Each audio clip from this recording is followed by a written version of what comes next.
Welcome to the Michael Shermer Show. I'm your host, Michael Shermer. Today's episode is brought to you by Wondrium, the former Great Courses. Wondrium is spelled Wondrium, Wondrium.com. And if you access their subscription service through my podcast by going to Wondrium.com/Shermer, you get a 1-month free trial. So give it a try. You can access hundreds of their courses, thousands of their lectures for free for a month. And then you can always decide if you want to continue or not. I would continue. Why would you not? I mean, this is just endless great intellectual content. Just by way of example, the app on my phone here just opens up to, like, here's an example, top 10 programs on Wondrium today. The Medicis and how they shaped the Renaissance. The Normans. Up Close and Personal in World War II. I took that one. That was super interesting. It was sort of like World War II from the bottom up. Regular people, how it affected their lives. Here's one called Hip Hop Grooves, History of the United States, Understanding the Periodic Table, Gut Health. Okay, Identity in the Age of Ancestral DNA. Oh, I listened to some of these. These are super interesting because it has to do with like how they actually were able to sequence the genome of Neanderthals. Now that is wild. Let's see, The Power of Myth. Of course, that's Joseph Campbell. That's now available on the Wondrium platform. Anyway, you get the idea. Give it a shot. Go to Wondrium.com/Shermer to get your free trial.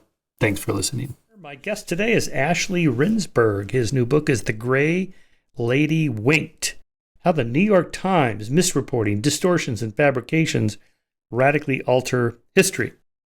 Support this guy. Support this book. He had to self-publish it because no publisher would touch it, even though he's a already published and respected author, because they're all afraid to take on the New York Times.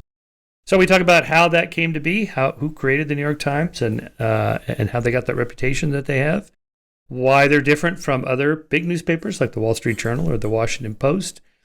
And then we go through what he does in his book, kind of the history of their own distortions of the past, including their bizarre support of Lenin and Stalin and the burying of their crimes, their misreporting of the start of the Second World War, just swallowing Goebbels' lie that Poland invaded Germany on September 1st. So they were just defending themselves. The Times bought into that. And then failed to report on the Holocaust, even though they knew it was going on. They pretty much buried it, and all the way up to the present 1619 Project, which we spent quite a bit of time talking about, the whole woke ideology, anti-racism movement, and all that, how that came about, and how the Times made this transition, really, of their telos of truth-telling to social activism, and what that has done to the paper of record. So Ashley is a essayist and journalist. He's born in South Africa, but immigrated to the U.S. as a child. After earning his degrees in philosophy and science and technology studies at Cornell University, he worked at the prestigious digital NGO Internet Archive, where he ran the Internet Bookmobile Project. And he worked for his work for the archive took him to Egypt, where he installed the country's first Internet Bookmobile at the Library of Alexandria. So he's got a lot of experience and travel, and it was interesting to get his perspective on American culture from where he is now. He's in London at the moment when we recorded this on August 2nd, but he lives in Israel. So we kind of put all this so-called American exceptionalism of all kinds into perspective that way. And most importantly, we talk about what is truth anyway about the past? Who gets to say what is true about history? And is it legitimate for the Times 1619 Project to just say, well, we have a completely new truth about what happened in the past? And the answer is no, you don't. There are still facts and even interpretations of the facts that can be converged upon in some agreement by experts in a field. And the New York Times just essentially did an end run around that process through their project. Anyway, so support the author. Please buy the book. We'll supply the link in the show notes down below. And if you enjoy the podcast, please do support us at skeptic.com/donate. That's what basically supports this podcast, is the Skeptic Society. We are a 501c3 nonprofit, and so your support is tax deductible. Again, go to skeptic.com/donate to support it. All right, thanks for listening. Ashley Rindsberg, the new book, The Gray Lady Winked. As you probably saw on Twitter this morning, I went crazy over your last chapter on the 1619 Project, tweeting like mad. So infuriating reading your book. I'm sorry, I love the book, but it's just, the power of the New York Times to rewrite their kind of tell the narrative of what we're doing is so powerful that, well, it's redundant. Yes, it's powerful. So it's aggravating when they don't even try to get it straight. So before we get into all that, let's just just give us kind of a general background of who you are, where you came from, how you came to write this book. Sure. Well, thank you. Thanks for the kind notes. And, that's that sentiment of feeling frustrated to the point of powerless when you see these kinds of miscarriages of journalistic justice, as you might call it. But I'm a writer. I'm based out of Israel and grew up and was raised in the U.S. I was actually born in South Africa, and so sort of been around and including seeing how different places cover the news and create the news. Um, and with this book, I was reading a very well-known work of history by William Shirer, The Rise and Fall of the Third Reich. He was a journalist in Europe covering the events at the time. And he, in a footnote, just kind of casually mentioned that on the eve of World War II, the outbreak of World War II, the New York Times reported that Poland invaded Germany. And it was so offhand. It was such a kind of like, almost a throwaway remark for him. But it stopped me in my tracks. I mean, I remember just sitting there being like, just thinking to myself, well, how can that, first of all, is that true? And second, if it is true, how could it possibly be the case?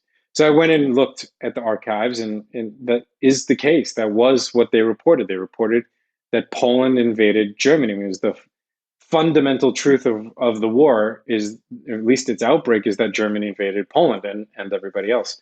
Um, and that's what launched me into this book of trying to understand how the New York Times had gotten that wrong. What did they get wrong in addition to that?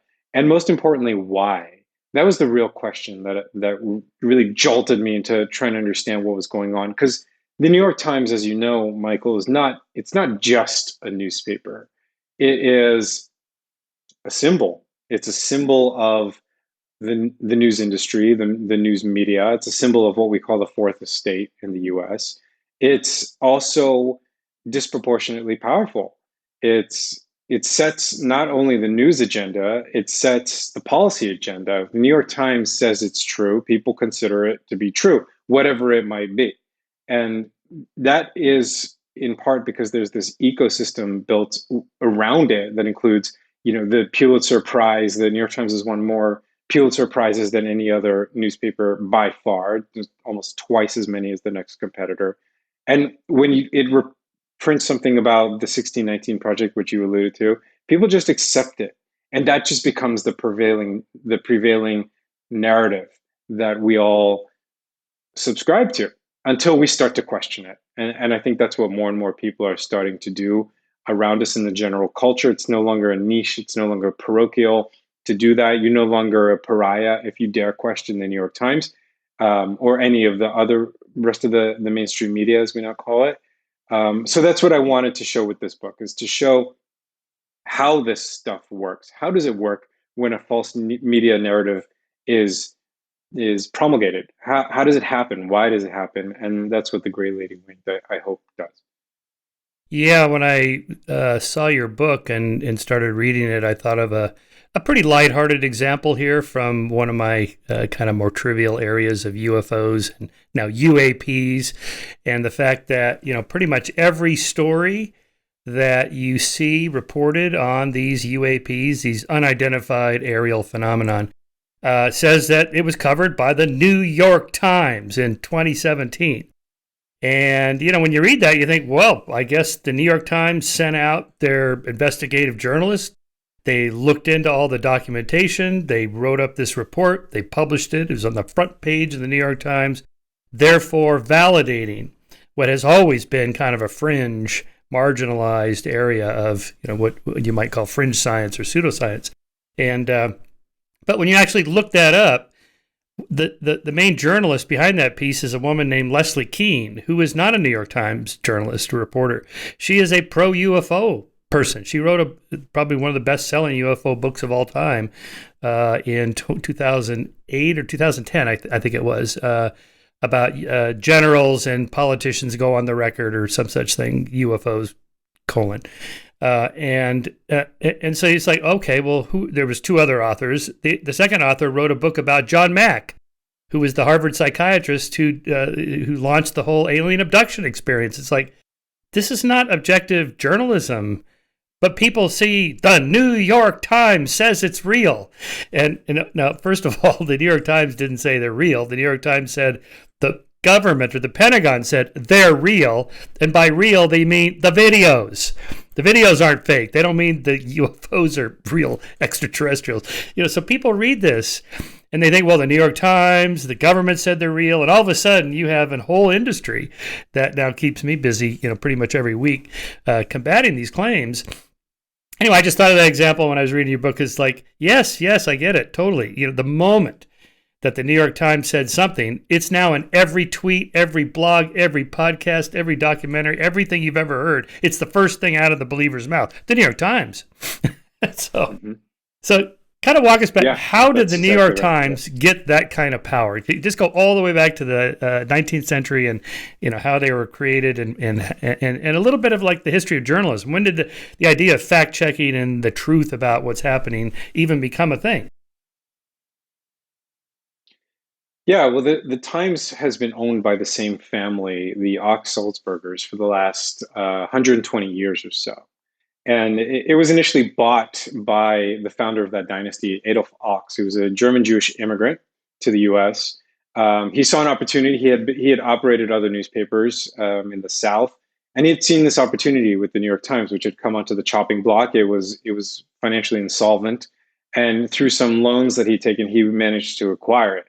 And Ox was he's sort of the source of that lore about the New York Times as being gray. We call it the Gray Lady, which is the source of the book's title, The Gray Lady Winked. And they called it gray because it was very sort of even keel, almost like, there it is, yeah. very very dry in a tone, and that was deliberate. Ox set out this mission to create a newspaper that would just bring the facts and do it in what he called parliamentary language. Nothing really too flashy or too flamboyant, really down the middle. And, that was sort of set against this context of what they called yellow journalism, which was really sensationalist and muckraking type stuff that was going on around the turn of the 19th to the 20th century.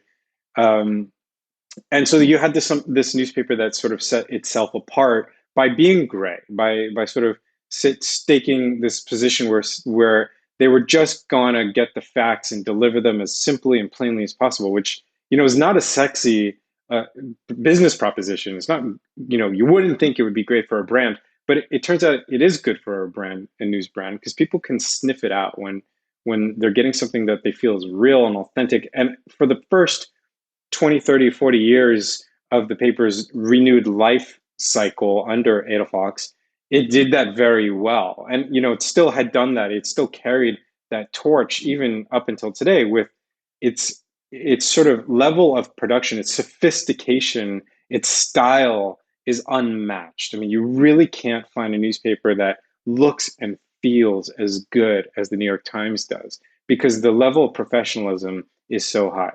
But in the meantime, what happened is that Adolf Ox had a daughter and she had a husband, and the Times ownership, the helm of the New York Times, the publishers, that role was passed down through the family. And that quickly made it into a dynasty. And what we see with dynasties is that while the founder of the dynasty might be very committed to a particular mission, in this case, bringing the news, gathering the facts, the remaining, the descendants of that dynasty are at least as equally interested in maintaining the power, the wealth, and the prestige that they've been handed, because they've been handed it. It's sort of a natural thing. You inherit this thing. You're not maybe you have outliers here and there that are still committed to maintaining and to being custodians of values, but just as often you give into those human temptations, which is exactly what happened. And if you look at the common thread of all these incidents that I cover in the book, and ones that are not in the book, including the article I released today about lab leak in China, it's financial self-interest that's also tied into status, that's also tied into power, which motivated a lot of these egregious mistakes. When they made huge mistakes, it was always financial self-interest that was really behind it. That was the driving force. Yeah, but you like to think someone like the New York Times would be above all that. I mean, that's kind of the whole point. Other businesses, but yeah, you would. we know corporations do this. They all do it. But the point of journalism is you're not supposed to do that. This is why newspapers have different divisions: the news division, the advertising division. The advertisers don't, sales guys don't get to go over, the madmen, in that day, they don't get to go over to the editorial and go, here's what we need for you to write so that we can sell more ads. And, that was the whole point of pushing back against yellow journalism. I'm reminded of William Randolph Hearst's, I forget the exact quote, but it was about the Spanish, getting us into the Spanish-American War over the sinking of the Maine in Cuba, that, you send me you supply the pictures and I'll create the war, or the cause of the war. And, we just make stuff up, right? Just make it up. And, and Hearst was pretty blatant about that. But the point of the Times was like, well, we're not going to do that. And yet, as you document, they did that over and over and over throughout the 20th century.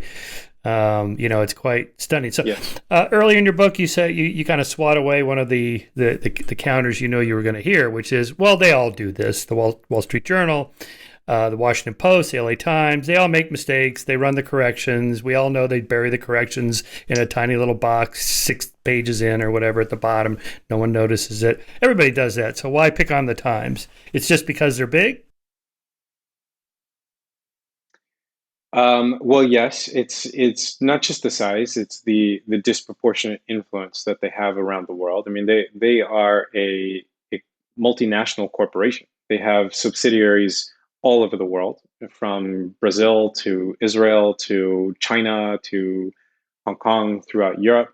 So their influence is huge. I mean, it's really hard to even describe that kind of reach, especially as their syndication and their licensing increases their reach by an order of magnitude. So they're syndicated and licensing content to thousands of news outlets around the world. So number one, it is the disproportionate influence, which is unique. It's not just that, we have a lot of powerful news organizations, ABC, CBS, the LA Times, like you mentioned, Wall Street Journal, and they do commit these errors. Sometimes there is malfeasance, but with the New York Times, it has a disproportionate effect because of who they are.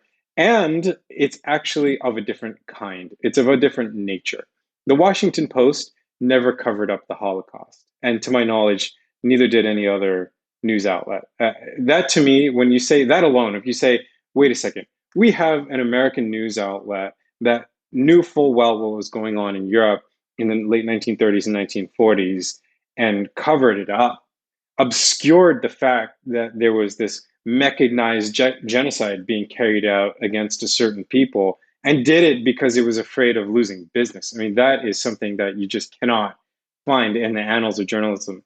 And even at the same time, when we look at their coverage of Nazi Germany, coming out of their Berlin bureau, where they were calling the Nazi Olympics, the Berlin Olympics of 1936, the greatest sporting event of all time. And you have the Washington Post calling it an utter catastrophe because it achieved Nazi propaganda aims. So that you don't have this one-to-one equivalence between what the Times has perpetrated on this huge historical level and what other outlets have done. I feel like it's always on a slightly, or even a much less, the level is just much less severe and much less egregious in both its intent, both what the cause and the consequence.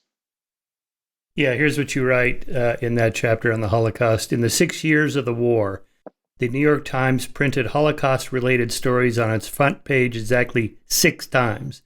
Never once in the more than 18,000 Times issues during the war was a Holocaust story a lead article for the day. And accordingly, never once has the New York Times officially apologized for the way that it covered or did not cover the Holocaust. And the family, the owner family, Arthur Hayes Sulzberger and the Ox Sulzberger family, are entitled as individuals to their views on their religion and to practice it however they see fit. But in doing so, they violated the very standards of journalism that Sulzberger himself preached at numerous lectures around the country during the war. The paper failed his call for journalists to not turn their faces away from the sight of other people's suffering. But worse, the New York Times failed in this task intentionally, willfully, and for the specific reason that the tens of millions of Jews who suffered and the 6 million who perished in Europe had something in common with the people who ran the newspaper. And this was something that the New York Times controlling owners somehow found unacceptable. They're Jewish. Why? I don't get this. Is a stunning negligence. What do you make? Yeah, and again, I write about that in the book. I say this to me, the Holocaust is the most painful of the failures because it really could have made a difference. I mean, they were the U.S. was in a very similar situation in the mid and late 1930s to where this country is today, where you had huge amounts of immigration, a lot of it asylum seeking from other countries, and these are people running for their lives. And what the world's or the country's most influential newspaper had to say about that topic really mattered. And what they chose to say was nothing or worse. And what I mean by that is that they openly opposed Jewish immigration from Europe. And what I was alluding to in that passage in the book is that they subscribed to this peculiar philosophy of religion, which held that the Jewish people are not, in fact, a people or a nation or an ethnicity, but just a manner of worship. And that's something we're actually hearing today, again, with this conversation unfolding about anti-Semitism. A lot of what you're hearing is from the progressive left, who are anti-Zionistic, which is that the Jews are not a people, they're not an ethnicity or a nation, it's a manner of worshiping, and that's nothing more than that, so they don't deserve a state, which is all very fine and well. Everyone's entitled to their opinion, to a philosophy, to an approach, but when you are covering up the biggest story of the century in order to maintain that viewpoint, and when there's a financial component, and in this case, the financial component was that, again, like today in the US, there was a real flame up of anti-Semitism, and they were very afraid that they would be seen as a Jewish newspaper if they were to cover the Holocaust too prominently, and that would hurt their bottom line. People would stop reading, they would lose their position as the number one newspaper in America, and from there it would just be impossible to recover that very coveted seat in American media. So they chose to just bury the Holocaust, as one scholar, Laurel Leff, has put it in her book, Buried by the Times. And that's the outcome. And, still today, they've done, a couple retrospectives, maybe even not a couple, might have just been one in the 1970s. But when they recently did that front page piece of 1,000 COVID victims' names printed on the front page of the newspaper, and I'm thinking to myself, I was deeply shocked by it. I was deeply offended because in the nearly 100 years since the Holocaust was perpetrated, they've never printed the names of the people who were murdered and whose stories and whose fates they effectively covered up through that period for financial self-interest. There's never been a reckoning. There's never been a moment where they've held themselves accountable.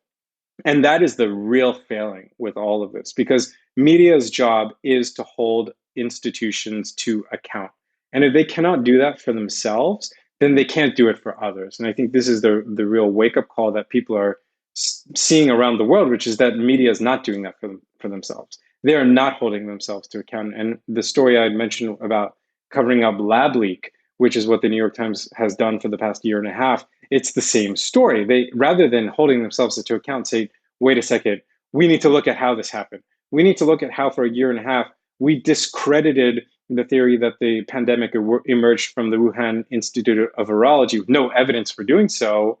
But instead of doing that, they just have started to sort of glom on to this notion that all along journalists and scientists and news outlets like the New York Times had considered lab leak to be credible when in fact they had not. Yeah, it's stunning on that particular issue that it took Jon Stewart to go on whatever show that was, The Daily Show, I guess, No, no, it was one of the other Colbert, night shows. yeah. Colbert, yeah. And then almost joke about Yeah. it. Like, it's obvious it's called the Wuhan Viral Lab. That's what they do. It's like, oh, yeah, of course. Yeah. That it took that to change the conversation. And I suppose the Yeah. New York Brilliant. Times will just not talk about it. Well, what's particularly weird, again, not only because the Yeah. family's Jewish, but it's kind of known as a liberal paper, and liberals support people who are oppressed. And as you said, they bring Yeah. attention to the public of suffering, of people who Yeah. cannot defend themselves. This is kind of the point. Here's what I wrote in my 2011 book, The Believing Brain, my chapter on politics. If you are a liberal, I predict that you read the New York Times, listen to progressive talk radio, watch CNN, hate George W. Bush, and loathe Sarah Palin, adore Al Gore, and revere Barack Obama. You're pro-choice, anti-gun, adhere to the separation of church and state, are in favor of universal health care, vote for measures to redistribute wealth and tax the rich in order to level the playing field, and so on and so on. If you're a conservative, I predict that you read the Wall Street Journal, listen to conservative talk radio, watch Fox News, love George W. Bush, and on and on and on. So even then, I mean, it was pretty obvious. Well, the New York Times, that's the paper for liberals. Everybody knows that. And if you're conservative, you read the Wall Street Journal. Unless you want to know what the crazy liberals are thinking, and you read the op-ed pages of the New York Times, it's just kind of obvious. And yet they don't seem to support the causes that most liberals would be behind, except for now the 1619 Project. But I don't call that liberalism. I call that illiberalism or regressive, the regressive left or whatever term. That's what's so striking about all this. Yeah. And not just recently, right? I mean, your whole point is this actually reaches all the way back to the Second World War and even before. Yeah, it absolutely does. I mean, we have the famous case, or the infamous case, of Walter Duranty, who covered up the Ukraine famine, 1932, 1933. And again, if you are on the side of liberalism, number one, you're in support of the notion of truth, of an objective enlightenment notion that there is such a thing as a truth, and we're all trying to approximate it. Maybe no one has a monopoly on it, no one's ever going to get directly to the thing itself, but we're doing our best to approximate the truth. I think where things have drifted to today is that notion is seen as quaint in the circles the New York Times now moves in, which is a sort of woke, hard, progressive left side of the spectrum that has not only repudiated and abandoned liberalism, but looks at liberalism as a false inheritance. I think from something that's they would associate with what they call white supremacy, which is outrageous to me. But I think that's where things have gone. But anyways, to return to Duranty, that Duranty covered up the Ukraine famine, and he's always gotten the blame for having done that, as if he just sort of just woke up one day and said to himself, as a journalist, I'm going to pass up the greatest story of the decade. I'm going to say nothing's going on here. No journalist ever does that. When a journalist gets a great story, what do? They run it. And what usually happens is that their editors, if the story isn't really well sourced or corroborated enough, are saying, whoa, let's slow down. Let's maybe partially print it. Let's take some time. It's never the case that the journalist is saying, no, I'm not going to print this. I'm not going to run this. And Walter Duranty absolutely knew there was a famine being perpetrated by Stalin in Ukraine. He admitted as much to his colleagues.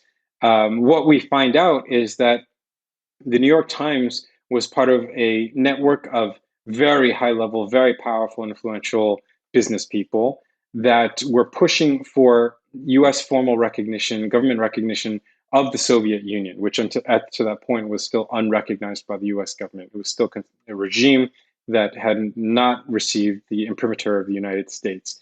And you could not convince the American public that the US should recognize this regime if it had just murdered for 3, 4, or 5 million of its own people for no real reason. So in order to grease the wheels for this recognition, the New York Times instructed its Russia correspondent, whose name was Walter Duranty, to cover up the Ukraine famine. And he did.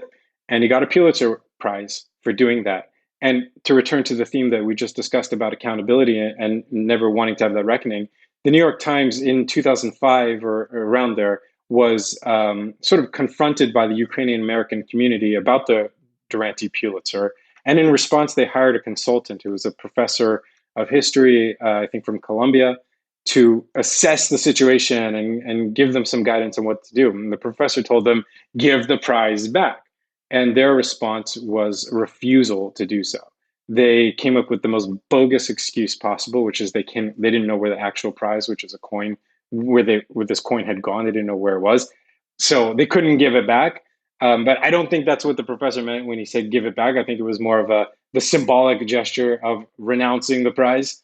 But anyways, they didn't want to give it back, and one of the reasons, the rationalization, I should say, for not giving it back was that they felt that to do so would be to quote unquote airbrush history, the way the Soviets had done.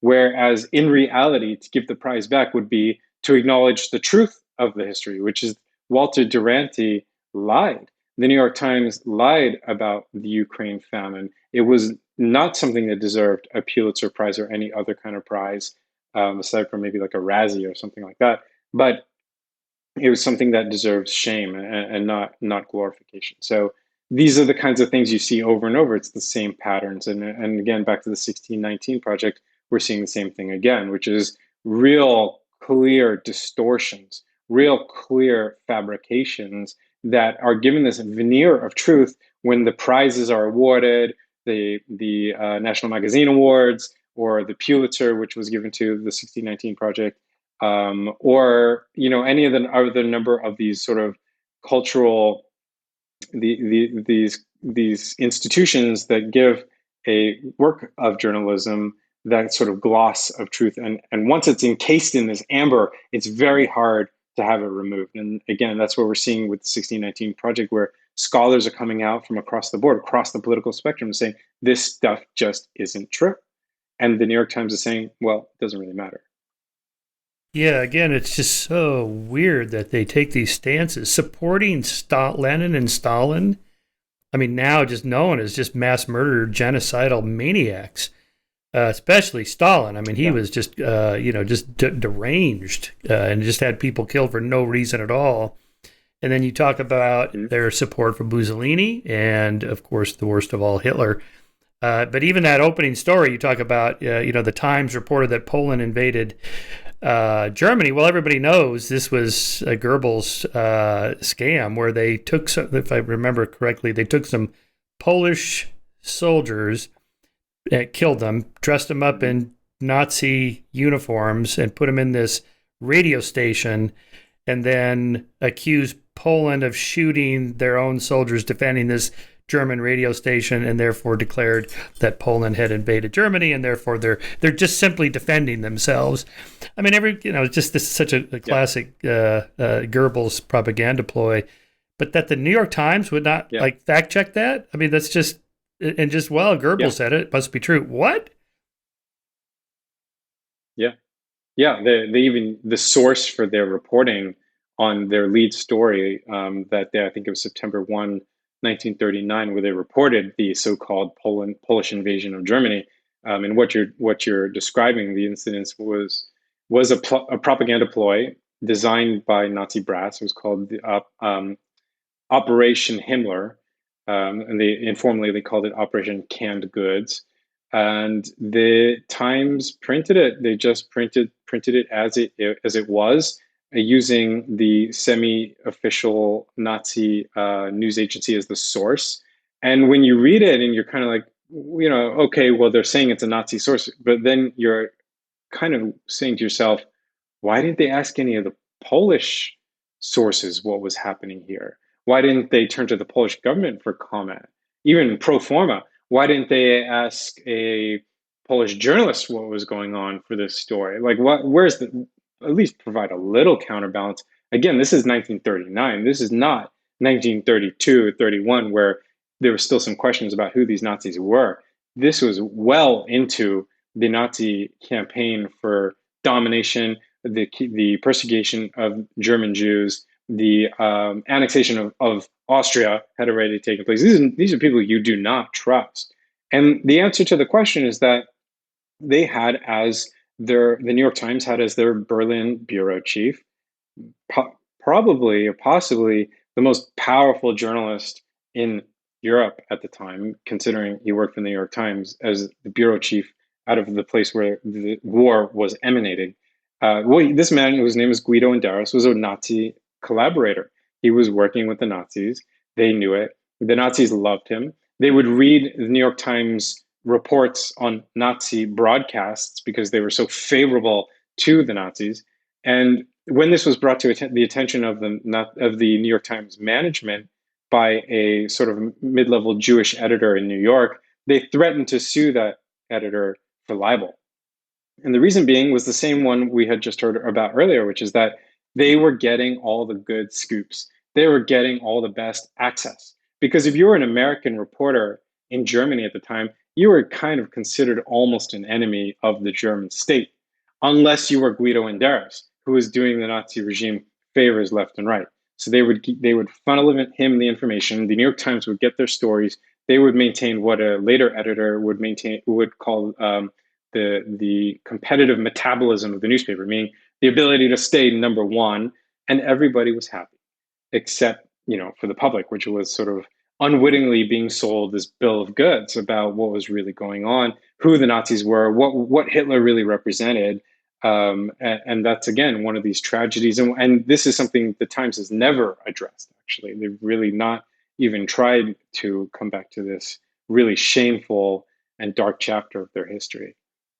Yeah, I wonder if there's something in addition to financial motivations, a kind of an ideological preference for these tyrants. I mean, the intellectual historian Mark Lillett calls this tyrannophilia.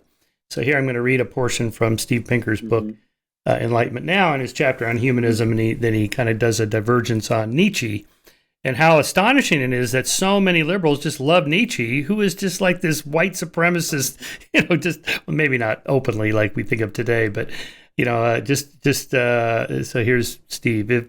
If Nietzsche's ideas are repellent and incoherent, why do they have so many fans? Perhaps it's not surprising that an ethic in which the artist, together with the warrior, is uniquely worthy of living should appeal to so many artists.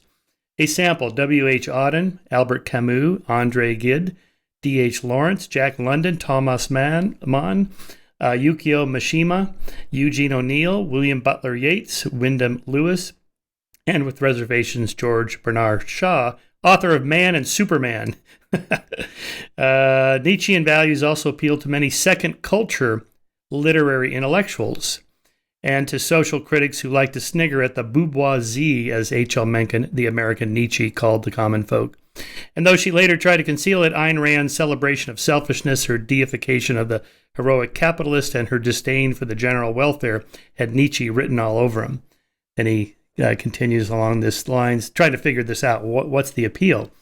The most many of these intellectuals were Nietzschean. Most notorious was Martin Heidegger and the legal philosopher Carl Schmitt, who were gung-ho Nazis and Hitler acolytes. Indeed, no autocrat of the 20th century lacked champions among the clerisy, including Mussolini, Ezra Pound, Shaw, Yeats, Lewis, Lenin, Shaw, H.G. Wells, Stalin, Shaw, Sartre, Beatrice and Sidney Webb, Beckett, W.E.B. Du Bois, Pablo Picasso, Lillian Hellman, Mao, Sartre, Foucault, Du Bois, Lewis, Althusser, Stephen Rose, Richard Lewontin, the Ayatollah Khomeini, Foucault, and Castro, Sartre, Graham Greene, Günter Grass, Norman Mailer, Harold Pinter, and Susan Sontag. And then he goes on about, support praising Ho Chi Minh, Muammar Gaddafi, Saddam Hussein, Kim Il-sung, Pol Pot.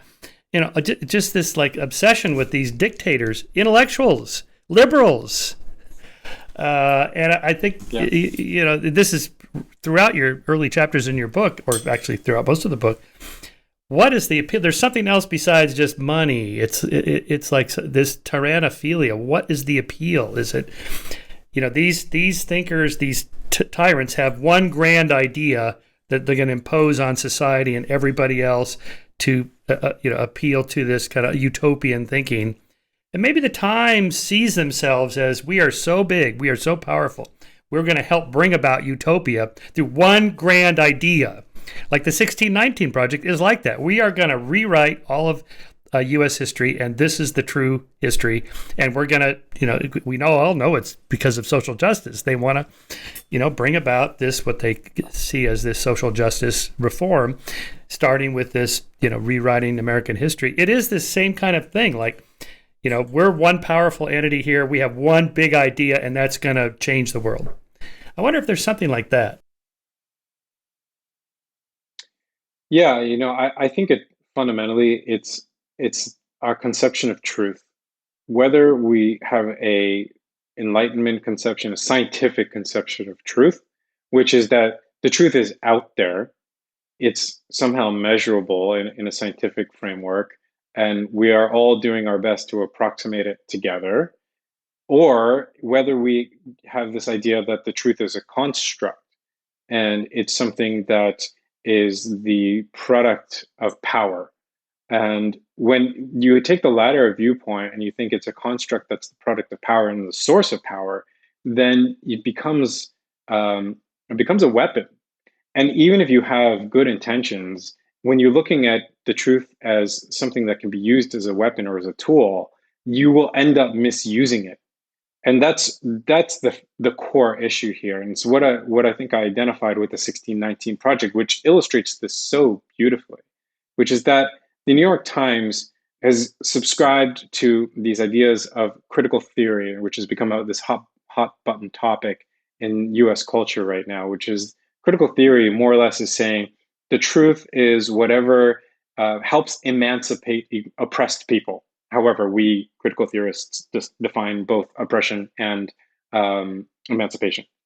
And that means the truth is not some objective thing that is out there independently existing from us. It is just whatever we create, whatever we determine it to be. And I think that's what all those various tyrants, the authoritarian regimes, if you look at China, such a great example of that, there is no notion in the Chinese government that the truth is out there for us to seek and apprehend and be subservient to the truth. Rather, the truth is subservient to the needs of the state or the needs of the party, even more specifically. And I would say that's the same with these evil people like Hitler, Stalin, for whom the truth is not even a thing. It's just probably like a little plaything, like their cat's toying with a toy mouse or the real mouse. But that, I think, is the core difference, and why a lot of the social philosophers, rather than or the social scientists, rather than hardcore scientists, take up that mantle. And I think what we're seeing today is that is spreading into the sciences, into hard sciences, where in the sciences we are having ideology dictate truth and dictate even methodology, rather than the other way around, which is a very scary place to be. But that's where we are, and I think that's something we all need to guard against. Yeah, you had these great quotes here from what's her name, Hannah Jones. I'm sorry, Hannah Nicole Jones. Hannah Nicole Jones. Yeah. Well, I'm glad you got these. These are tweets she posted and then deleted. I guess you found them on a Wayback Machine, or else you were just following her and nabbing them as she posted them. But she was pretty clear here. So here you quote her. The fight here is about who gets to control the national narrative and therefore the nation's shared memory of itself. One group has monopolized this for too long in order to create this myth of exceptionalism. I guess there she's talking about the idea of American exceptionalism in general. If their version is true, what did they have to fear of the 1619 Project? And then you quote her again, July 27th, 2020, not just a year ago. I've always said that the 1619 Project is not history. It is a work of journalism that explicitly seeks to challenge the national narrative and therefore the national memory. The project has always been as much about the present as it is the past. Well, at least she's honest there, but then she deleted the tweet. So what does that tell you? I don't even know where to begin. This is just so stunning.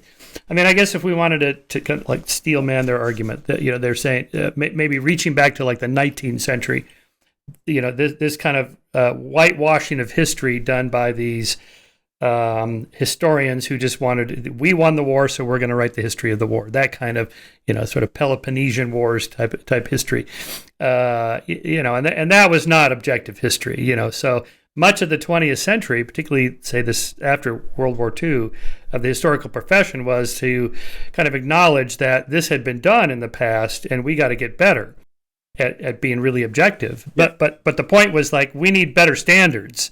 We need standards like scientists use, with peer review and, fact checking and things like this. And you can interpret things a certain way, this way or that way. But, the facts themselves, we have to agree on some set of facts and some even agree on how you're going to arrive at a reasonable interpretation of a particular event.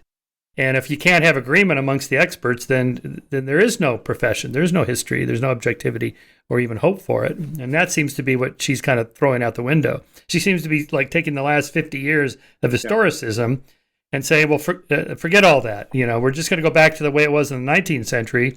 They said they had the narrative. Now we get the narrative. And what could go wrong? Well, everything could go. The whole thing is it's not good. It's a little bit like the anti-racism Kendi, Ibram Kendi. To be an anti-racist, you have to be a racist. We have to discriminate against people until things are made right. It's like, but you're going back to the strategies that the racists used, back in the 19th century or the early, first half of the 20th century. The whole point of the civil rights movement was to stop doing that. And that's hard to do because of human nature. And now you want to go back to, let's talk about race. Let's classify everybody by race and focus on skin color. That's the most important thing you can know about somebody. And we're going to do that until it's all corrected. Until we have what Thomas Sowell called this quest for cosmic justice, such that everything is perfect, this utopian society where there's an exactly what percentage African Americans there are, what 11 or 12% now, or maybe 13, that there's 13% CEOs, 13% congressmen, 13% computer programmers at Google. Until we get that, we're not going to be satisfied, and we're going to rewrite history until this just drives me crazy. Yeah, well, I think the thing with the 1619 project, and even if you can sympathize with the motivation, with the incentive for wanting to sort of course correct the other direction.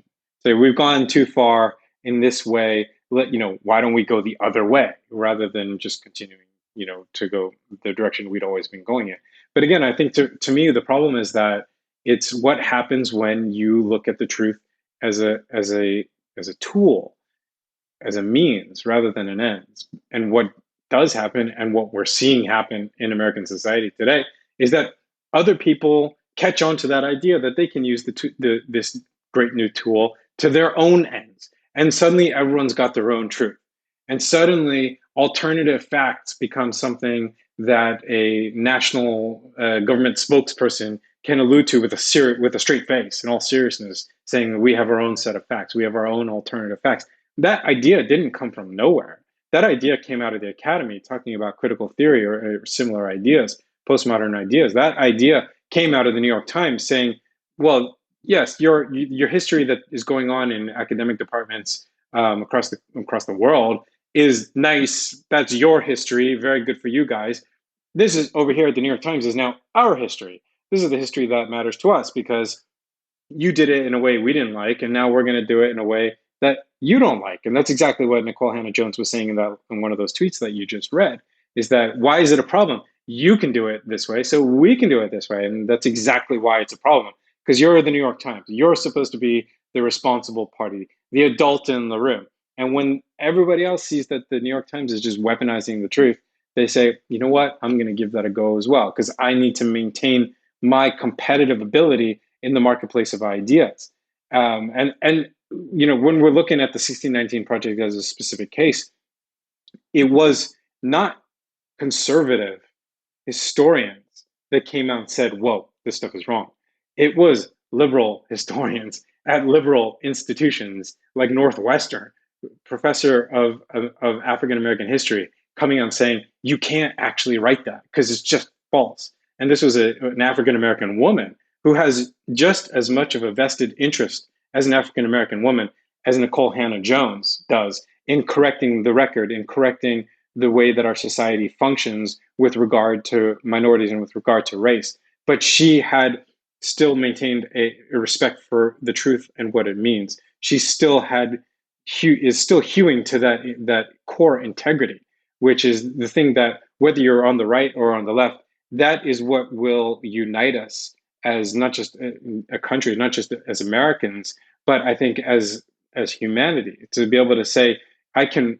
It's the picture of pluralism, of mutual tolerance, to say, okay, it's not that my truth is dominant and yours is inferior. It's that you have a particular perspective on the truth, and I have another vantage point of the same truth. And this is something someone pointed out to me on a podcast recently, that it's the notion of a blue elephant. We might be believing that someone might be believing that the elephant is blue out there, and someone might think it's pink, but we both agree there's an elephant.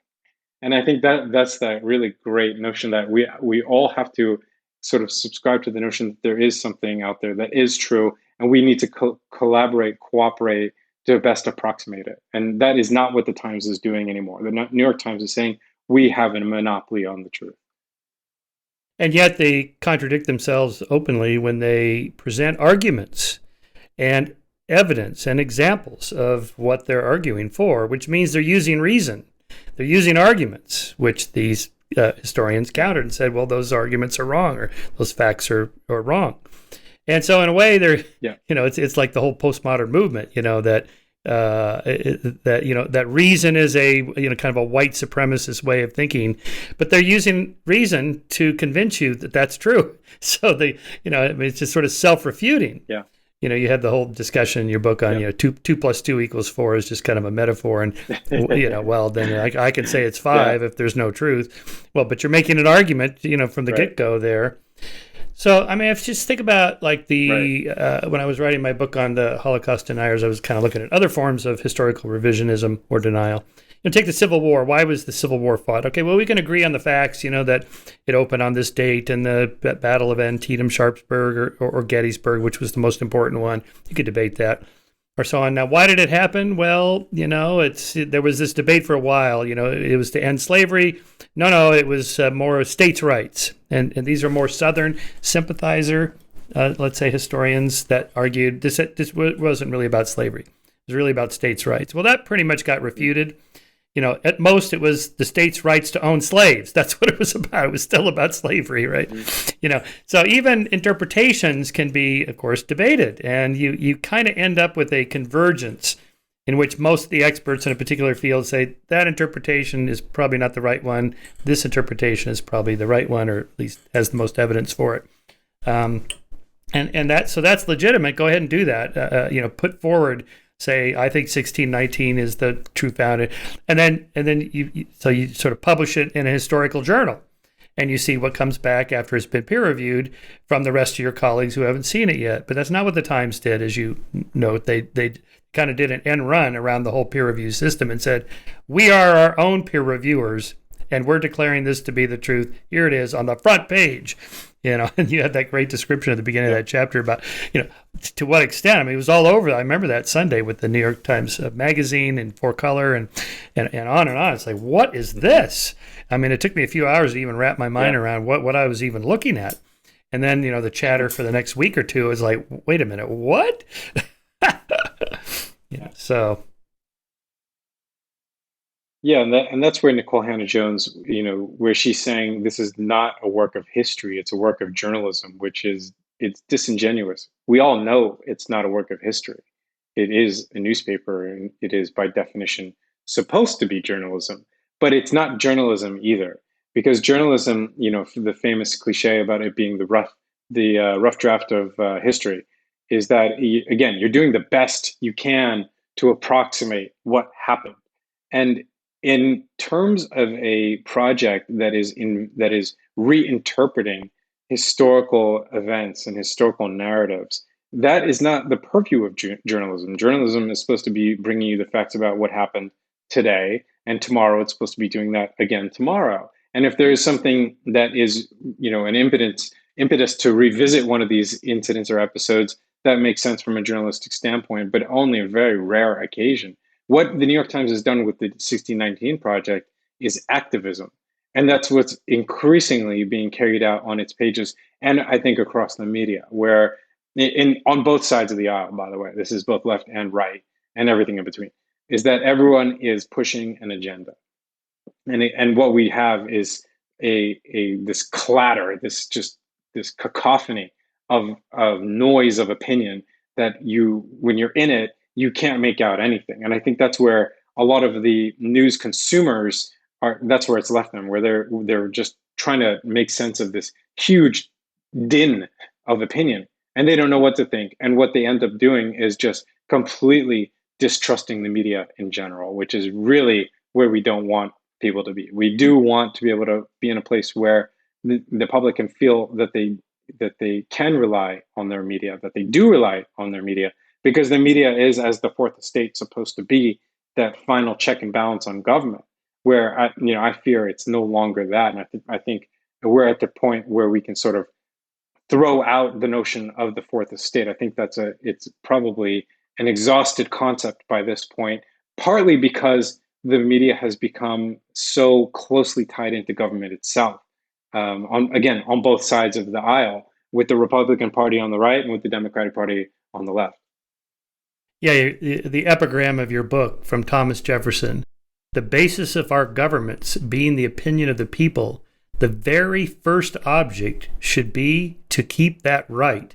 And were it left to me to decide whether we should have a government without newspapers or newspapers without a government, I should not hesitate a moment to prefer the latter. Such classic Thomas Jefferson writing. But yeah, that's right. I mean, that's the founding of the nation. You've got to have objective journalism. So again, just to put a point on it here, you're not talking about the op-ed sections of the New York Times versus the Wall Street Journal. Predictably, we're going to get, if I want to have a reliable piece skeptical of climate change, I know I'm going to find it in the Wall Street Journal. And if I want something the opposite of that, I know I'm going to get that in the New York Times. So just to be clear, that's not what we're talking about here. This is much deeper.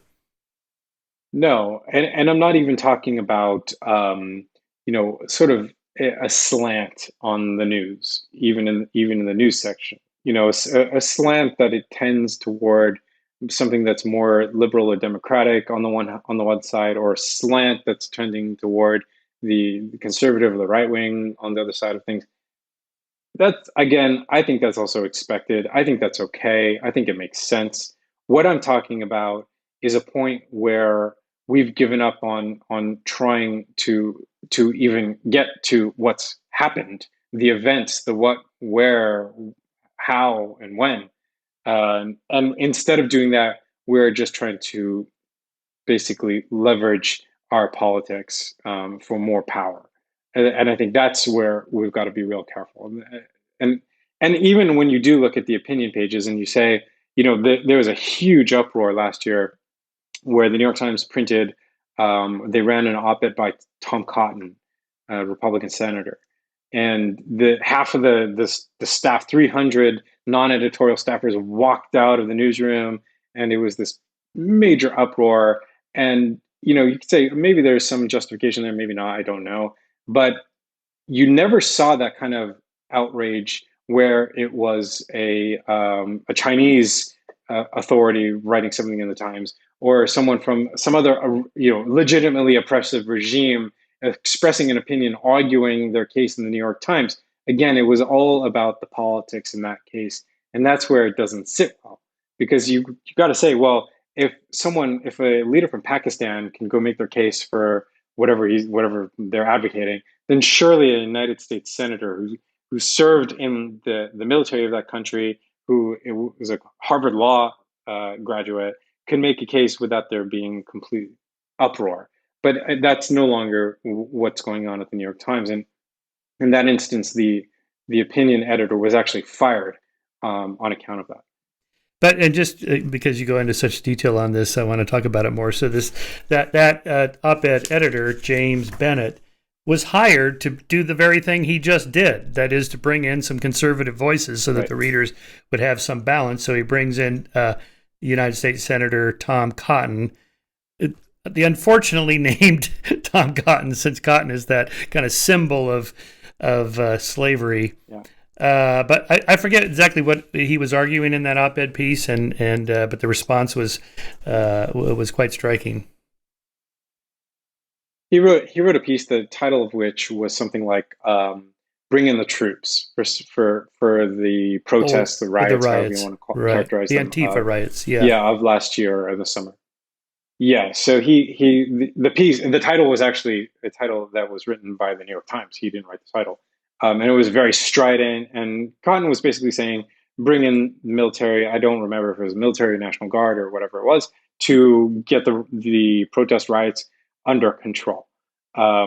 Which it's certainly, again, a position that you would imagine a Republican senator who has served in the military to take. It's not so crazy to me. I mean, there's certainly been stuff printed in the New York Times opinion pages that have been much more inflammatory by people who are much farther out there from Tom Cotton, who is, after all, to some extent, holding up the rule of law in America. I mean, he's not a fringe actor by any means. He's a Republican. He's on the right. So, again, I think that's where you say this is about political activism. This is the thing that they're responding to because it's local, as all politics proverbially are. And that's, again, where we have to be so cautious, I think, to say we need to make sure that we are not just throwing our hat in, because that's the exact criticism that the New York Times has of a Fox News, with, I think, good justification. But when they're doing the same thing, the problem is that a lot of the people in the middle say, wait a second, how are they criticizing those guys when they're doing the exact same thing themselves? And then the baby gets thrown out with the bathwater. And again, I see that happening with a lot of people I know, even people who used to work at the New York Times, saying they won't read the newspaper anymore because they've seen that it has become activism, and it's activism for causes they no longer believe in or never did. So, and again, you don't want to be there. And I'm not one of these people who's coming out saying, oh, the media is terrible and awful and tear it down and, hang the journalists. I think that is a terrible narrative, and I think it's completely destructive. And we need to have a media, as Thomas Jefferson described so eloquently, more eloquently than I ever could. We need a media. We need a free press. But I think what people miss when they talk about a free press is that it needs to be a free and independent press, independent of undue influence. That's the key. Free from government interference and independent of outside undue influence, whatever that might be, whether it might be a foreign power, a lobbying interest within the country itself, or any other number of influences that there are, such as a radical ideology, woke, what we call wokeism or woke today. I think it's having just as much of a pernicious effect. Yeah. Like on that question of interpretation in the riot. So, for example, I remember last year when it was mostly there was Black Lives Matter protests and then Antifa protests, if you want to call them that. And so some sociologists who study political movements and whether they're violent or nonviolent issued some big study that said, look, the vast majority of these protests are peaceful. And then people like Ben Shapiro were just unloading video after video after video clip on Twitter of these crazy Antifa people just burning down Starbucks and breaking windows. And he kept posting, mostly peaceful, question mark. Another mostly peaceful protest, right? So, okay, so, there's the facts. How many protests were there? How many of them turned physically violent? We could kind of come to some agreement of how to quantify that. And let's say it ends up being 70-30. So you could say, yeah, 70% of them were peaceful. 30% were violent. And of course, Fox News runs their nightly, here's the latest on Antifa. And, this is what protests have turned to. And therefore, you get someone like Tom Cotton that says, we need to bring in the troops. It's getting out of hand. So both could be right. The left could say, look, they're mostly peaceful. Technically, 70%. That's a majority. And yet 30%, I'm just making those numbers up. I forget what the exact percentage, but it's enough to be concerned about. Where like downtown Portland and Seattle are not what they used to be, in San Francisco and so on, in LA, where I'm not far from. So there, again, I guess the duty of the journalist is to kind of do what I just did. Just say, look, these are interpretations. One side says this. Here's the facts. You can judge it yourself. But Yeah. your point is that they're not doing that anymore. No, they're not. But I also find that looking at the U.S. from abroad, you see things a little bit differently because I no longer live in the U.S. and I see this very either or, very black or white on across the board on every issue, meaning whether that's abortion or gun control or the protests and the riots.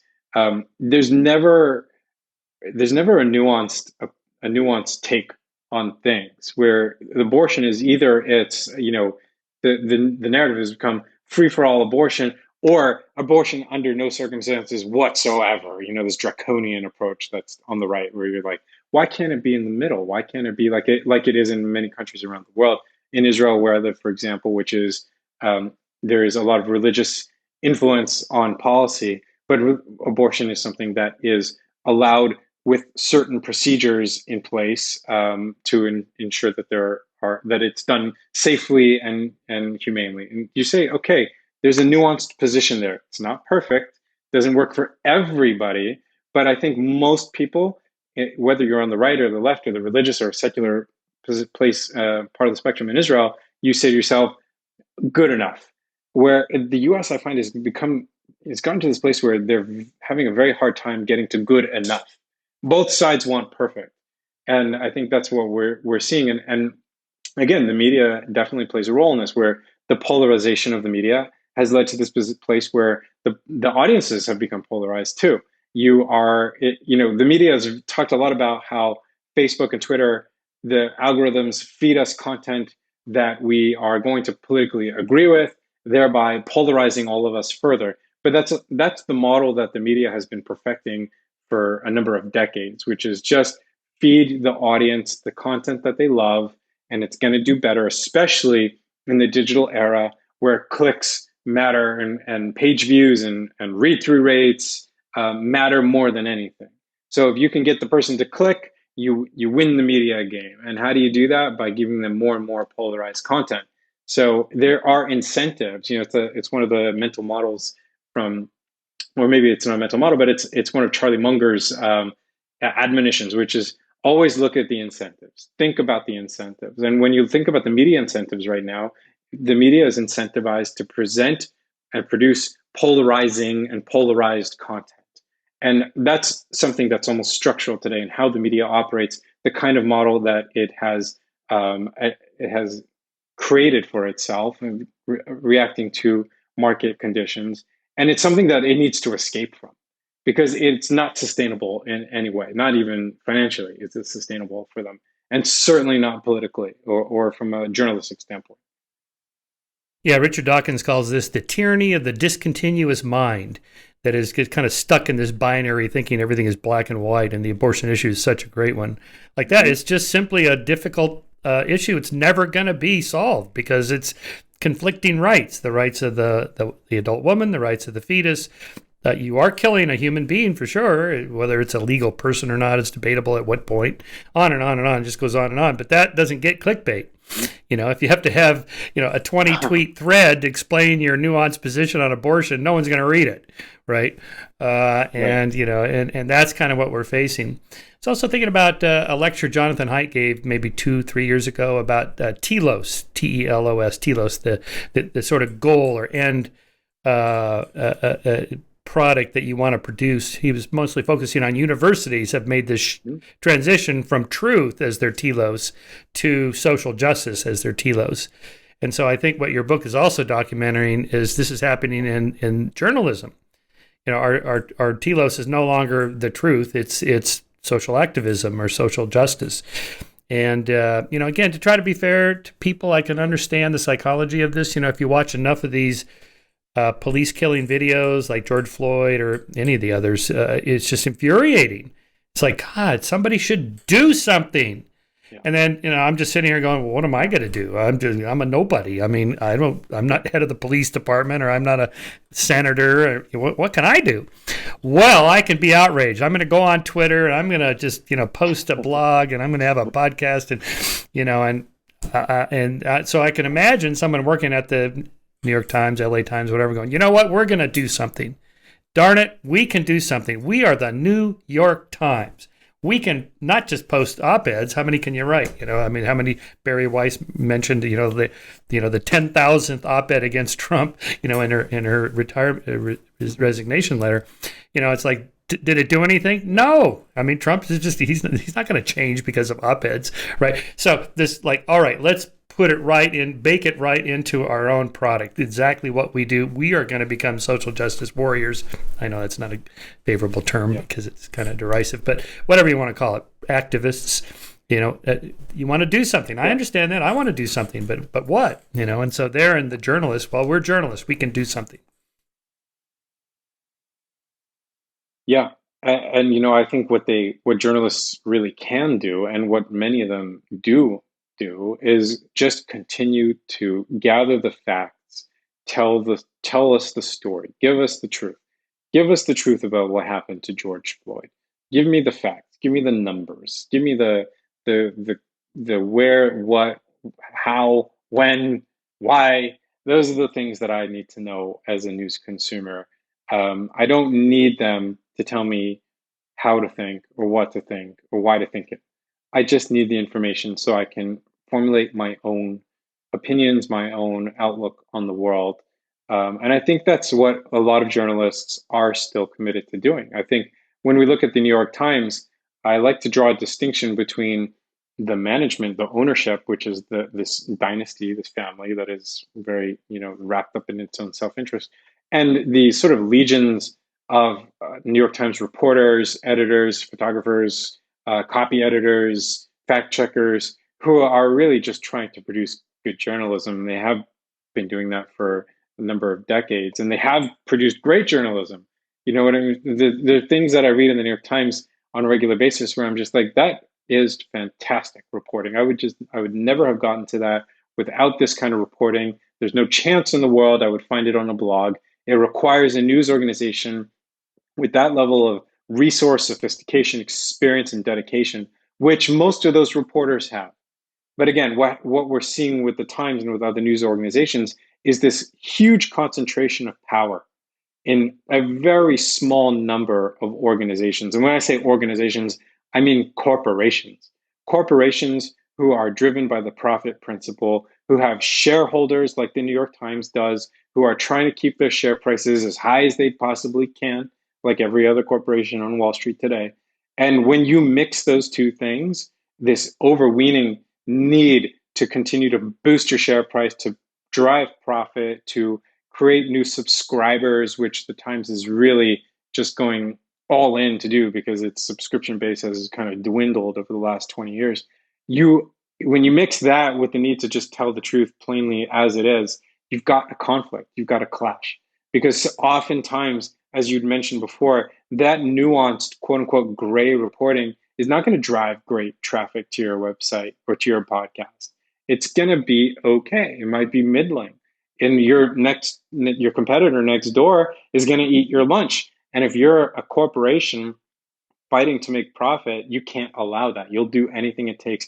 And especially so when you're owned by one family and you don't even have the benefit of sort of multiple stakeholders sort of diluting the ability of that interest to have an impact on how the reporting is done. So I think that's where we're coming down to this notion of vertical versus horizontal models, where you're seeing that this kind of very strict pyramidal hierarchy is a thing of the past. But with the New York Times, it's still very much of the present. And for them, they're trying to make it the future too. And that's why these conversations about blockchain and crypto, decentralization of institutions and power structures is very valuable for media, because we need to start envisioning some approach to media, to journalism, that isn't so vertical, that isn't so hierarchical, that is allowing, by its nature, multiple voices to determine what we consider to be truth and how we come to those determinations as well. Reminds me of the Sackler family that owns Purdue Pharma, although in their case, there's actual victims who died whose families can sue them, and they have. We don't seek the victims of the New York Times actions are harder to identify, and therefore put a stop to that.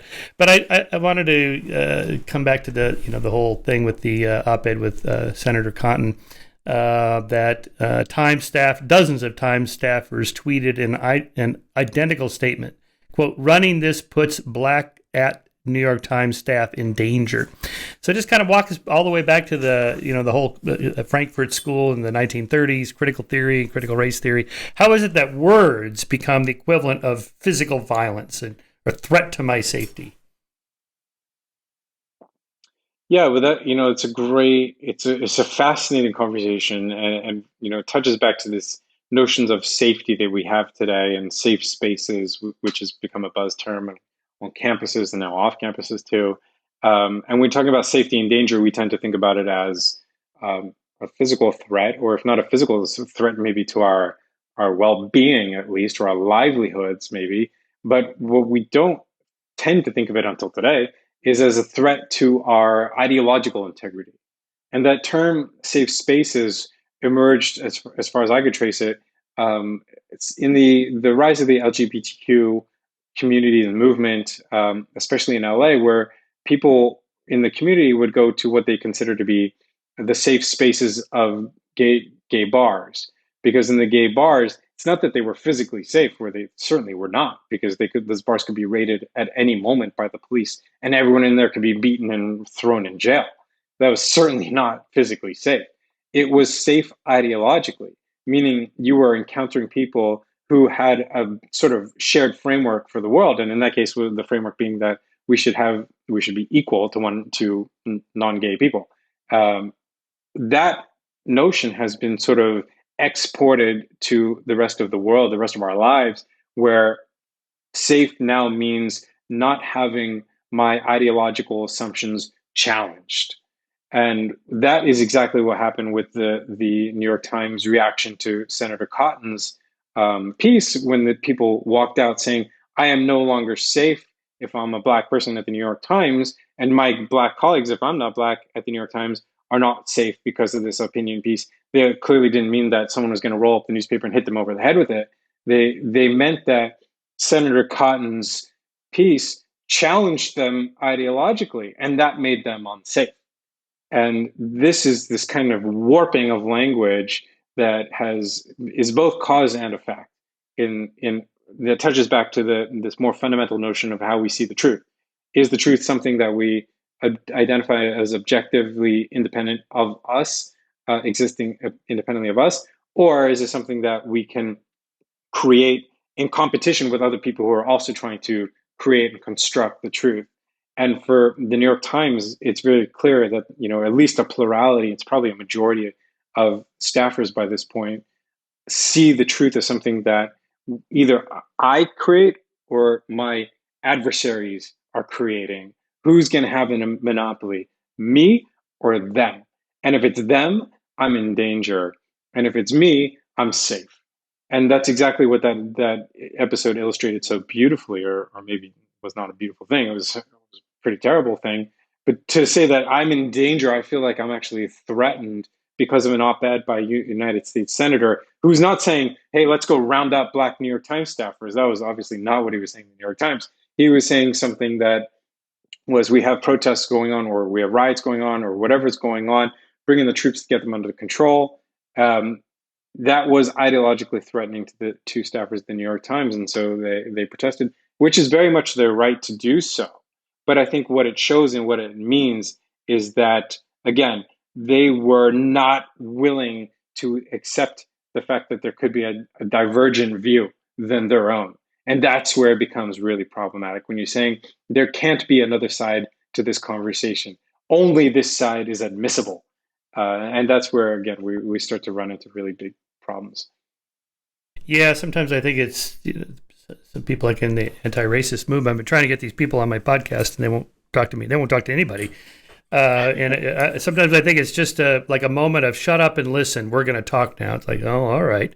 But in the safe Very much. spaces at Chapman University where I teach, there was a big safe space meeting, to discuss safe spaces themselves. So I went just to see what it was all about. It was mostly LGBTQ students and faculty who were talking about, I guess, just kind of like personal issues and their personal opinions, where they were safe to understand that we all share a common worldview.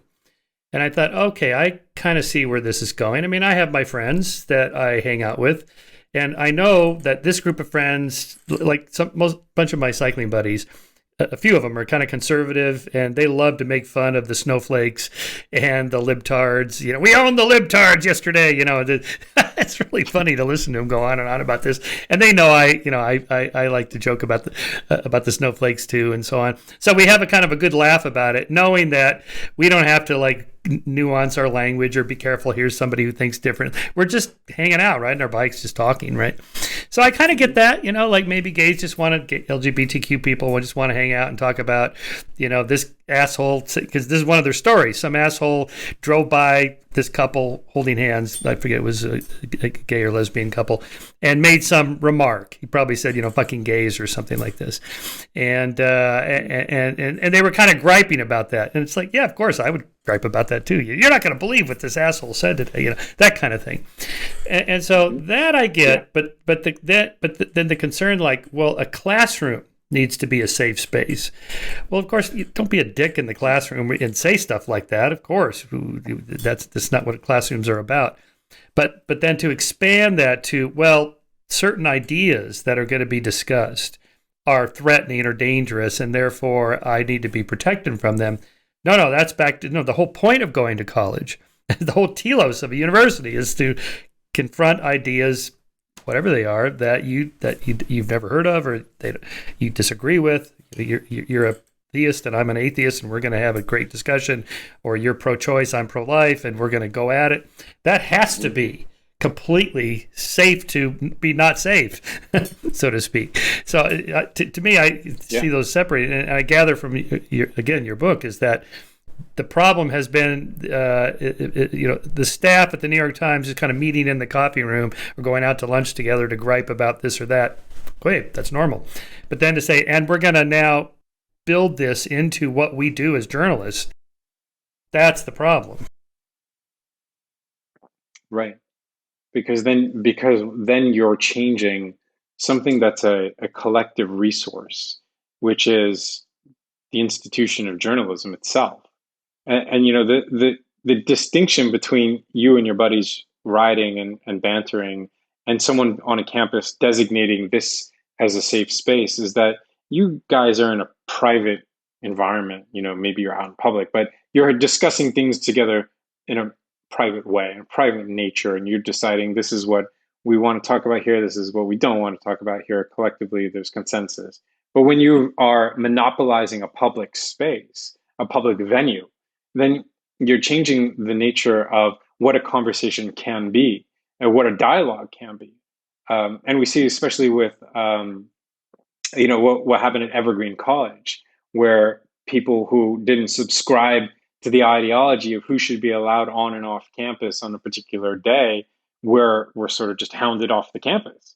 That's the logical conclusion, or maybe that's not even the conclusion. That's just one of the waypoints along this trajectory of monopolizing spaces for the sake of one ideology, to the exclusion of any competing ideologies, and to not be able to go into a classroom, in a classroom to say, let's say there's a moratorium on any form of the use of the N word, which is, I agree with and can understand why someone would want that. But when you extend that into not being able to teach texts that include it, so what happens where you have a text by a Black author who is recounting tales of being the victim of racist abuse of that nature? Now the text gets thrown out as well at the whim of a single person. It can be, or maybe it's 2 or 3 people, but we lose an invaluable text. Maybe it's a text by Richard Wright, or Ralph Ellison or some great thinker who used a word that today we would not consider to be acceptable, that we have lost that inheritance. We've cut that wisdom out on account of, again, the whim of the tyranny of the minority. We're talking about forms of tyranny, which is what it becomes. The tyranny of a minority who is monopolizing public space, who's monopolizing public venues to advance their own agenda. And it's not the agenda of all of us. I think there is consensus in the US in the mainstream to say, of course, we need to get racism out of the society. Of course, we need to correct historical wrongs. Of course, we need to make places safe and accessible for all. But when you're saying that the only way to do it is my way, then that's exactly what you're not doing. You're doing the very opposite of that. You're exerting a tyranny, again, of a single ideology over all others. And that's, I think, exactly what has been, that mantle has been taken up by the New York Times. And I also do think that there is a significant financial motivation there. Once again, why? Because the New York Times knows that the future of its audience is an audience that is younger, more leftist rather than liberal, more committed to these ideas of woke of ideology and ancillary theories, and they have chosen to invest in that audience, uh, to the detriment, I think, of their traditional liberal audience. Where I don't think it's a liberal paper anymore. I think it used to be a liberal newspaper, and I think that's why all the people who loved it so much loved it because of that. Where today, I think it is taking a turn for something else, and I think it is doing that for the 2% of its readership that is actually paying it as subscribers. Wow. Yeah. So how would the Washington Post stack up to that? I mean, are they still kind of traditionally liberal and they haven't gone down that path? And now that they're owned by Jeff Bezos, they have essentially deep pockets, or should have deep pockets as deep as the New York Times if they needed it. And yet you don't hear these complaints about the Washington Post. I mean, Trump always complained about them, but he didn't like Bezos, and they're kind of traditionally liberal, so of course he's going to be against them. But they still seem to have not gone down the path of the New York Times. So do you think a solution would be something like the market supporting a more mainstream liberal paper like the Wall Street Journal, or if you're conservative, just bump up your support of the Wall Street Journal and so on? In terms of the Washington Post, I do think that it's been a different ownership structure. You haven't had, I mean, of course, you had the Grahams owning the paper for many decades, but as far as I know, they hadn't owned the paper for 120 years, kept it in a single family. That's a point of differentiation. I do think that because of that, their errors haven't been as egregious as the New York Times's errors, or malfeasance. And I also think that because the New York Times occupies that very unique position as what I call the flagship of the US news media, that is also a major point of distinction from other outlets like the Post. Um, where, what's the response from the average news consumer today, or what could it be? I think it's really about switching modalities from browse or lean back, where we used to kind of watch the nightly news with Walter Cronkite, and if Walter said it happened, it happened, and you could probably rely on him. Who knows? I mean, maybe we went back and fact checked his broadcasts. They weren't always true. Who knows? But I think today the response needs to be a lean in, a response which is a search modality from browse to search. If you are interested in a topic, if there's a topic you find important to you, your life, you need to go and search out the facts. You need to be the fact checker. You need to source the material yourself. And it can be from the New York Times and it can be from the Washington Post, but I think you need to mix in other sources. And because of the internet, we have access to the a lot of the material, the source material itself. You can go and find the studies that you need, or even the studies that are being referenced in news articles, like you had mentioned at the beginning of this conversation regarding UFOs. You can go and look when the New York Times mentions this person writing about this topic regarding UFOs, go and look who they're talking about. Go and look to see for yourself if this person is a scholar, a scientist, or a quack. And we have that access at our fingertips today. All that it requires is a little bit of intent and a little bit of time and dedication to do so. And also, it requires us being able to filter the 99% of information that's being blasted at us all day long as irrelevant to us, and to not engage in that stuff, and to say, I'm going to choose, maybe there are two or three topics at a given moment that are important to me, and find the facts that I can believe in, facts that I know are trustworthy, that are corroborated, that are responsible, that are free from outside interest, and search for the information, search for the news itself, and you'll find it. And including from what we call the mainstream media, there's so much good reporting out there that is really invaluable. But you do have to sort it. You do have to sift it out from the stuff that is tainted, and there is quite a lot of that too, unfortunately. Do you know the Matthew effect from the book of Matthew? To those who have, more shall be given, and to those who do not have, they'll get even less. In marketing, this is, kind of the Head Start program, the bestseller list effect.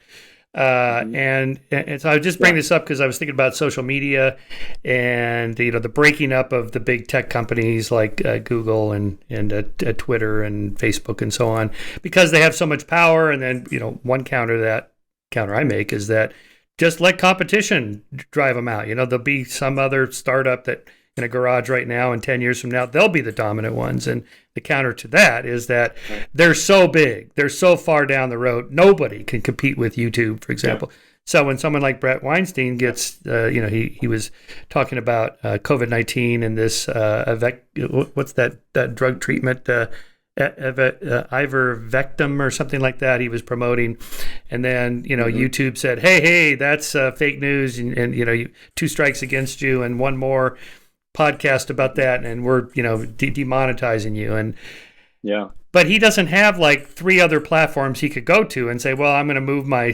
podcast from here to there and still make the money, right? So this is the counter to my argument. Oh, just let the market take care of it. They can't. They're too big. So I wonder if the New York, first of all, I want your opinion on what should be done about social media and their so-called fake news issues or whatever, or control or censorship of content. And is the New York Times, again, in that kind of same Matthew effect, they are so big, so their reputation is so deep for so long that even someone like the Washington Post with Jeff Bezos' deep pockets cannot course correct the problem, and we all just move over there, and the New York Times becomes the so-called failing New York Times, as Trump constantly tried to describe them as. Mm-hmm. Yeah, well, on the social media question, I do see both sides of that argument, because on the one hand, these are private companies and they can make the decisions they want to make. But the problem with that is that they are also, they seem to be arguing both sides of that case, because on the one hand, they're saying we're just a platform, and we're a technology platform. We're not responsible for what goes up there. And on the other hand, they're saying that, that's naughty, Brett. You can't say that. You can't say this. Or Sky News Australia was removed from YouTube recently. It's like, or to, Twitter kicking Trump off the platform completely, to say, this is for, like it or not, this man was the president of the United States of America. And it's not really that clear that a technology company should be able to silence him. One argument I've heard about this is that at some point, these companies are so powerful, so dominant in each of their own respective fields or respective formats, that they are more like utilities than private companies. You can't get access to the service any other way, is the point you're making. And just as like, an electricity company can't go to the neo-Nazi and say, we're turning off your lights, we don't like your thoughts. But there again, an electricity company is not giving this man a platform to spread his ideas. So I think it's a very fraught conversation. I think for people like Brett or even Sky News Australia, I do think the ultimate solution is becoming a little bit more insulated from that kind of vulnerability. by building platforms or being on platforms that allow you to build your own audience in a more robust way and to maintain ownership and control and authority, which, something I also talk about in the beginning of the book, which is that I chose to publish this book independently. Initially, when I went out to get this published many, many years ago, the doors were slammed in my face. And in some cases, people just told me outright, we can't oppose the Times. They're too powerful. I mean, the most influential, powerful tool in all of book marketing is the New York Times bestseller list. And no agent, no editor, no publisher is gonna risk their reputation on behalf of many, many clients for one book. So, but in the end of the day, I decided that I wanted to maintain ownership. I wanted to maintain control of the book, of how it's rolled out, and I chose to publish it on my own terms. I created my own publishing imprint, in part because I have experience with publishing and marketing and PR. But really, the driving force was there. I wanted to be master of my own fate, and I think that's something people again are waking up to, that idea that you can't just rely on the institutions to protect you anymore, because they just like Woody Allen had his book canceled effectively days before it was supposed to be released. I think that was either a year or two ago, because there was some reaction to allegations of his relationship with his daughter, um, and that's something we're seeing over and over and over. Someone slips up, or they had slipped up in the past, or there's an allegation that's unproven, but the book contract gets canceled anyway. The YouTube channel is canceled anyway. So I think the future for most creators, and it's not for everybody, I think there's definitely going to be a very large cohort that will stick with the institutions because they do well by the institutions. The institutions do well by them. They're very much in sync. But I think for many, many people out there, and I think it's definitely a rising force of independent creators who are saying to themselves, I don't know that I want to be at the whim of some anonymous official in YouTube's um, in their structure of whatever monitoring and compliance, whatever it is. We don't even know what the structure looks like. We don't even know what the org chart looks like for the people who are making those decisions on our behalf. So there's no transparency. There is no accountability. There's no recourse. And those three things, to be without those three things as anybody, but especially as someone who's a creator or someone who's putting ideas into the world, it's not a position you really want to be in. I think you want to find a way to maintain ownership, control, to be accountable on your own behalf, but also for those who you're involved with to be accountable to you. And that's not something we're seeing with social media today. I mean, my own ad accounts on Facebook were blocked early on in the book's launch. I was completely hamstrung.